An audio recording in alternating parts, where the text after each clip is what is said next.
Hey everyone, today we will be doing a flipped classroom activity. At the end of this presentation, I will present the assignment that we will be working on in class tomorrow. We will be focusing on osteology, the study of bone anatomy. As you may know, there are 206 bones in the human body. Some bones are huge, like a femur, and some are so small they can fit in your ear, but every bone helps the human body with functioning. There are 5 types of bones in the skeleton: long bones, short bones, flat bones, irregular bones, and sesamoid bones. Long bones provide structural support for the human body. An example of a long bone is the femur. Short bones provide support and stabilization with small movements. Short bones are usually found in joints.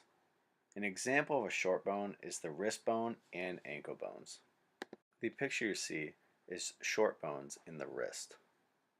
Flat bones are bones that provide protection for the organs inside your body. They are a flat surface in which muscles can attach to. An example of a flat bone are your ribs. Irregular bones are just how they sound. They are so different that they don't exactly fit into a category. An example of an irregular bone is a spinal column. A sesamoid bone is a bone that is embedded in a tendon. This is where a tendon passes over a joint. An example of a sesamoid bone is the kneecap or patella. Now we will be discussing the anatomy makeup of a bone. Cancellous bone or spongy bone is usually found at the end of long bones. It is very porous and contains red blood cells. Surrounding cancellous bone is cortical bone or compact bone.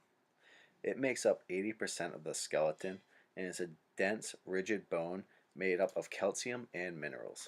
The periosteum is a dense layer of vascular connective tissue surrounding bones, except at the surface of joints. This surrounds the compact bone at the outermost layer of the bone. Tomorrow in class, we will be using what we have learned from this presentation in making a project of our own. We will be picking any bone in the human body, finding out what type of bone it is, the function of that bone, and any other information that you find interesting that you would like to present to your classmates.